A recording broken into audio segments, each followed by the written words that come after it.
Welcome to the Joint Multinational Readiness Center Train to Win podcast. I'm your host, Dr. Joyce Costello. In our podcast series, we talk to members of the Hohenfels training area that are at the forefront of strategy and tactics. In this podcast, I'm talking with Lieutenant Colonel Jason Vincent and Major Stuart Gallagher, who are both observer coach trainers at JMRC. Now, they recently published an article titled PSYOP Civil Affairs, Units Need to Prove Themselves. The full article can be read in the AUSA Army magazine, February 2020 edition.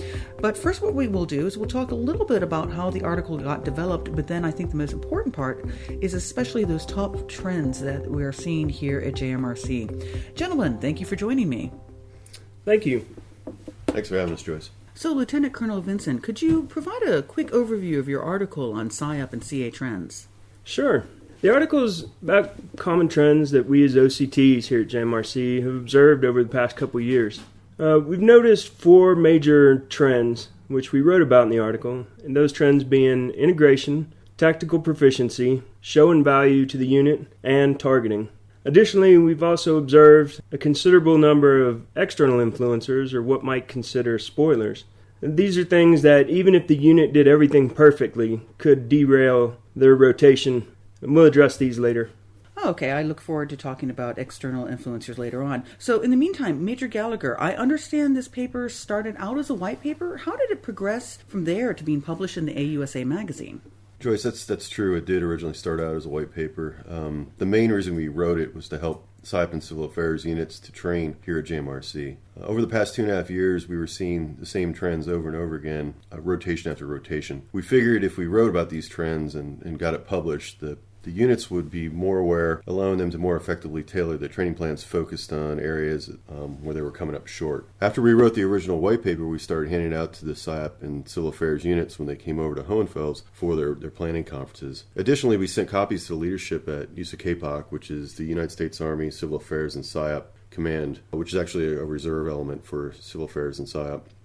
In order to raise awareness and readership, Lieutenant Colonel Vincent and I reworked the white paper into an article and submitted it to both Army Magazine and the Eisenhower Writing Competition hosted by AUSA.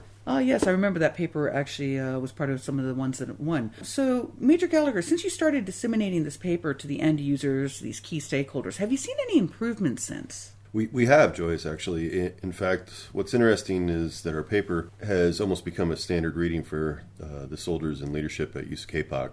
Most of the time when CA and psychological operations representatives meet with us during the planning conferences, they've already read it. As a result, they're already aware of the trends and are reworking their training plans back at home station. The biggest indicator that our article is making an impact can be seen really in the latest exercise, Combined Resolve. The PSYOP and Civil Affairs units that were here for this exercise did an excellent job integrating and showing value at the supported unit. These are little victories, but really a sure sign that it's making a difference to some degree. Okay, so for those who've not had a chance to read the paper, and that's really the meat and potatoes of this podcast, Lieutenant Colonel Vincent, could you walk me through some of the trends and the recommendations so that the audience has an understanding of what they were and how they can apply it to training here at JMRC? I'd say the main overall trend we saw right off the bat was lack of integration. And that's understandable because you've got reserve component forces, whether they be CA or PSYOP, supporting, in most cases, active duty. It could be U.S. or it could be a multinational brigade. And so too often they don't meet the unit they are supporting until they arrive here for the exercise. Another reason is brigade may not have an S9, which is Civil Affairs officer, on their staff or a PSYOP planner. And so they would not necessarily have an advocate for their capabilities on that staff. Some of the recommendations we've made to overcome this trend is we've encouraged units to participate in training conferences, planning conferences whenever possible. We've seen them attending the LTP leader training program, which really helps them work in with that unit and integrate and participate in the planning. Some other recommendations we've made are for them to develop a cogent capabilities brief so they can get right to the point of how they impact the unit and its mission. And make sure everybody across the unit knows it, because you never know when they may be asked by a brigade commander. And basically every day is a tryout. They need to prove themselves day in and day out. And everybody on that unit, because they reflect that unit's capabilities. And we've seen when units do this, it's absolutely evident that they are doing these things. Okay, so in the article, one of the trends that you mentioned was about tactical proficiency. Major Gallagher, can you elaborate on that? I can, Joyce. The second trend is the lack of tactical proficiency, like you pointed out. Tactical proficiency is imperative. This means soldiers possessing soldier skills, such as like driving, radio protocol, knowledge of various weapon systems, and so forth, and understanding small unit tactics like patrolling and outer inner cordon security and actions on the objective, just to name a few. PSYOP and civil affairs teams often move in small formations with little, if any security. This puts them at a higher risk on the battlefield. Being tactically proficient mitigates this risk. And mitigating risk gives a brigade commander more confidence. And confidence allows PSYOP and civil affairs to properly be employed in the battle space. There are two examples that really stand out from the exercises here at Hohenfels that I can think of. In one case, we had a civil affairs unit that infilled with the BCT. After the quartering party was finished, the unit began to occupy the main command post footprint, or the MCP. Because there were so many vehicles congesting the area, the CA team parked outside that perimeter. Unfortunately, they were captured within about 20 minutes after arriving at the main command post area. This event resulted in marginalization of that civil affairs unit throughout the rest of the exercise. On the other hand, we had a British information warfare team that was attached to one of the battalions. They were a 6-man team composed primarily of Paras and Royal Marines, which are all combat arms trained. The battalion was attacked, but the Brits held the line so effectively that the OPFOR had to maneuver around the flank, ultimately killing the entire battalion headquarters. The Brits were the only ones that survived that battle. When word of their actions reached the brigade commander, the British soldiers were granted pretty much carte blanche to operate in the brigade battle space. So it really can't be overstated. Tactical proficiency is really a must. What we tell the units to drive the point home is you can be the best sniper in the world, but if you can't get to the objective to take the shot, it just really won't matter. The same applies to this case as well when you're looking at civil affairs and PSYOP. Being tactically proficient is what opens the door to proper employment of PSYOP and civil affairs on the battlefield. When you're looking at recommendations to reverse this trend, one of the number one things is to understand that there is significant time and resource constraints with PSYOP and civil affairs units when they're at home station training. However, they really need to adjust their training schedules to allow for more soldier skills training and more small unit tactics. Also, number two would be, as early as possible, they need to be familiar with the supported commands like standard operating procedure, their PACE plans, which is their comms plans, and really the brigade's role overall in the mission. That's about all I have, Joyce, on Trend 2. I would send it back over to Colonel Vincent to discuss Trend 3. Thanks, Stu. Yeah, now that we've started with integrating with the unit, proving that you're tactically and technically proficient, and you're not a liability, now it comes down to proving your worth with your very specific capability. If we're talking about civil affairs, and we're talking about what is historically known as the Phase 3 fight, it's large-scale combat, and the maneuver unit and the commander is focused on the enemy, on the near peer. And one way we've found that civil affairs can help the commander is you need to get after either how to find and kill the enemy or how to protect the force. If you talk outside those very much, you're going to lose their attention. Civil affairs can inform the public of the posture, presence, and purpose of the force. They can explain the nefarious actors, because it's safe to assume here in Germany under Article 5 conditions that being a member of NATO, that the Germans would do whatever they could to help us win this war and reestablish international boundaries. And so if you can broadcast or advertise things that are on the high payoff target list that the commander wants to find and kill, you could expect that, you might receive some phone calls or people would report it to the police, and then it could be handed off to the unit to prosecute those targets. Another way that PSYOP can prove their worth in the Phase 3 fight is through tactical deception. And whatever efforts they can do to deceive the enemy, to present multiple dilemmas for the enemy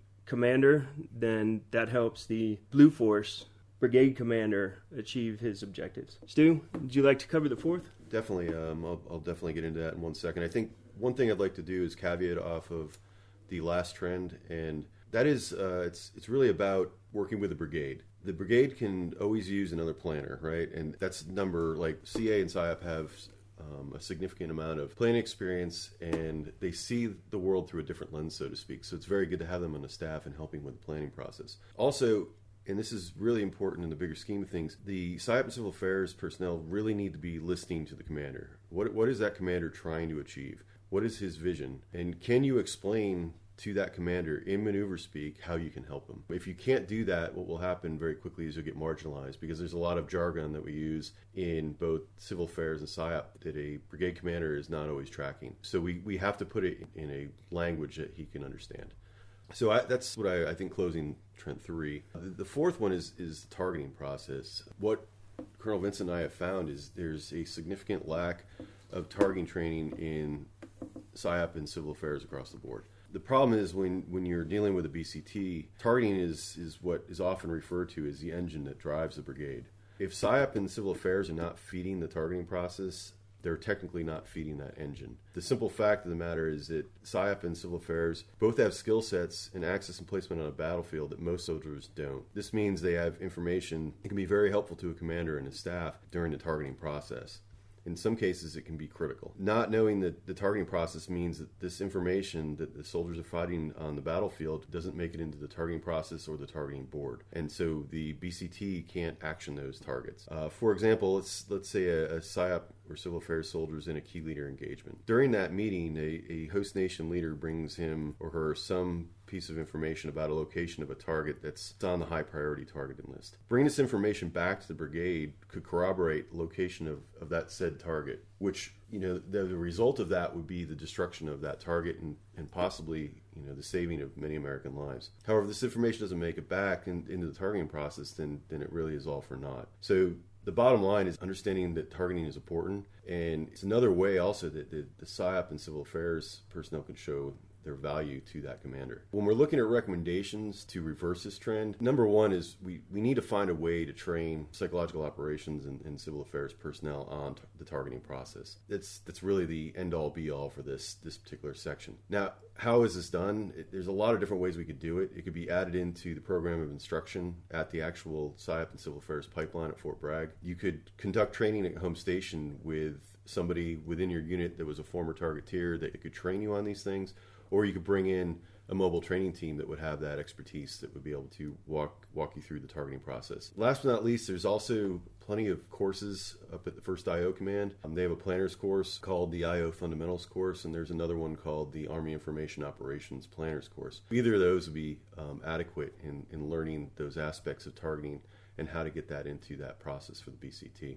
So, Colonel Vincent, you mentioned earlier in the podcast about external influencers and spoilers. Could you discuss that a little bit more in detail? Absolutely. The external influencers that we identified, or what we sometimes called spoilers, it could be any person outside of the CA or PSYOP unit that can inhibit their ability to conduct operations. And that could be, we've seen a variety of people serve in that role or unfortunately derail civil affairs operations or PSYOP operations. And we've seen it start from the very top with the brigade commander just not understanding how to employ civil affairs or PSYOP properly, or potentially they've had a bad experience in the past, so they are hesitant to employ civil affairs or PSYOP. We've also seen members of the brigade staff for a variety of reasons. Again, it could be just lack of exposure, it could be bad experience, but we've also seen just no advocates on the brigade staff, unfortunately. Like we talked about earlier, the S9 or the PSYOP planner, if they don't have an advocate on brigade staff or to participate in the targeting processes, the meetings or decision boards that Major Gallagher was talking about before, then they're left out and nobody's there to account for their capabilities. Probably the biggest thing we've seen since we've been here, which is very unfortunate, is starting in 2014 when information officers were taken off the brigade's MTO. That's the manning document, and since brigades have lost the information operations officer, I believe it's FA 30, functional area 30, that is who is really specifically trained to manage information-related capabilities. So whether it's CA or it's PSYOP or electronic warfare, cyber, PAO, like all those information-related capabilities are very unique, and that's oftentimes they're foreign to a brigade commander because brigade commanders that come here are maneuver guys. That's how they've cut their teeth and come up in the Army, and they're often not very familiar with information-related capabilities. And in the absence of an information officer on the brigade staff, those unique capabilities don't get put into play. And then the other thing that we're never really going to get over in this training environment is the time and measurements of effectiveness. We talk about measurements of effectiveness and MOPs, measures of performance. Measures of effectiveness are answers, are we doing the right things? And measures of performance, answer, are we doing things right? Unfortunately, it takes a long time for those to play out. And with a 10-day exercise here, the fight is focused at the tactical level. An example I've used in the past is I'll tell CA and PSYOP or PAO or whatever IRCs, come in here to support a unit. The unit is doing kung fu. It's combatives, and there's almost instant feedback. If it was a good shot, a bad shot, if you got hit, if you hit who you were trying to. Whereas what we're doing in the IRCs is more like kata. It's going through the motions and doing these drills, but there's not often very obvious feedback. So when you're talking about influencing someone's behaviors or the way they think, that's all, it takes a while to play out. Well, I think that's something, especially with PSYOP, a lot of people forget with, power to influence, is it is about changing attitudes and behaviors. And like you said, in 10 days, you really can't quite be able to show how their actions are influencing the civilians on the battlefield necessarily. I think that's a great topic for another podcast, which I'd love to invite you back and discuss. Measurement. Absolutely. Okay. So with this article, do you think this article has helped, for the training that's here at JMRC in the future? Because I think, it's great that it's being disseminated and it's great. But again, since we're talking about behavior change, how can articles like this, especially, hitting on the trends that some people might find sensitive or, feelings get hurt, but how can this help with JMRC here in the future?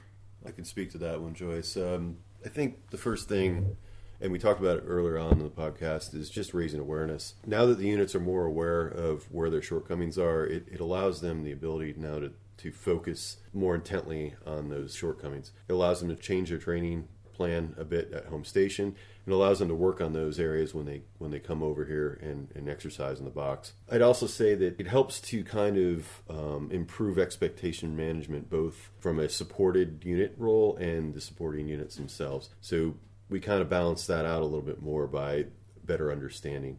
Another area I would say that we've definitely been able to help is this will give a better platform for these units to integrate more effectively. If they are integrating, if they are tactically proficient, if they're showing value and they understand that targeting process effectively, ultimately that's going to improve a BCT's effectiveness on the battlefield and make it a more lethal formation. If we can do that, if we can help them do that, then we are successful.